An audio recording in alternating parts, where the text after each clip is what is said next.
Welcome to the hottest movie review on the internet today, the A-List Review.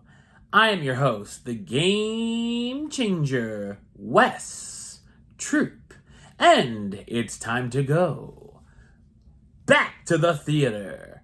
And Olivia Colman and Jessie Buckley team up for a new film.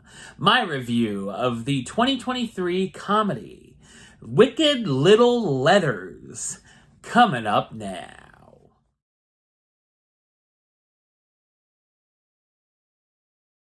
Set in 1920 during the suffragette movement in the United Kingdom, most notably the seaside town of Littlehampton, conservative local Edith begins to receive letters full of hilarious profanities.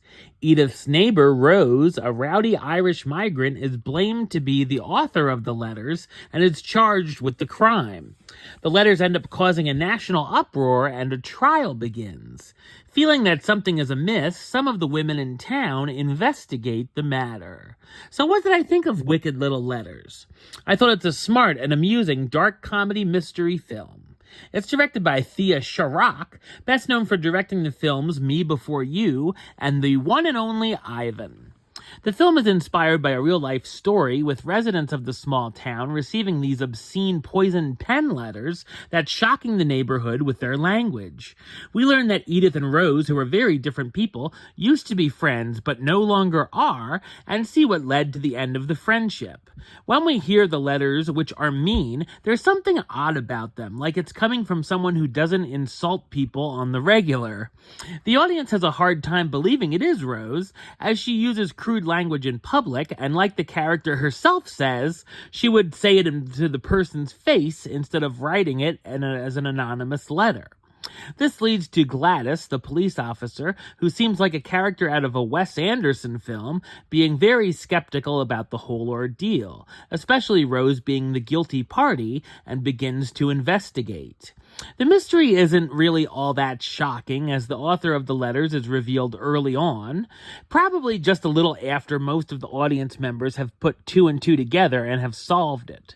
There are a number of laugh-out-loud moments throughout, and the characters reading these letters out loud can be very funny.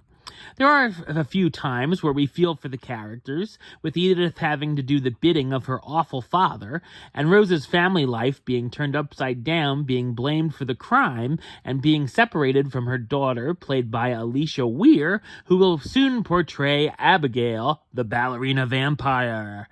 There's also a bit of societal commentary and messages about women rising above oppression thrown in. While the film moves along at a rather good pace, towards the end the film runs out of steam a bit.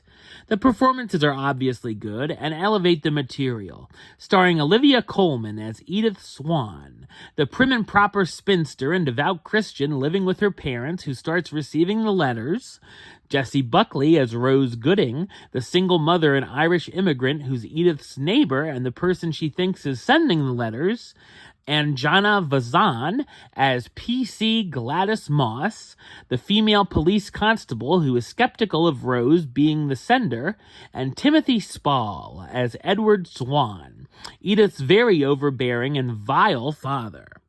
Wicked Little Letters is a simple but humorous comedy with charming lead performances. Number-wise, I'm going to give it a 6 out of 10, which gives it the A-list rating of Do It. It's a small do it, but a do it nonetheless. Alright, well that's the show. I'll be back with another review very soon. But until then, don't forget to like, comment, and subscribe right here on YouTube. YouTube.com/Westside515. Like the show on Facebook, Facebook.com/WesTroopAlist. And of course, you can follow me on the Instagram and Letterboxd at Wes A-List. Until next time, Troop out.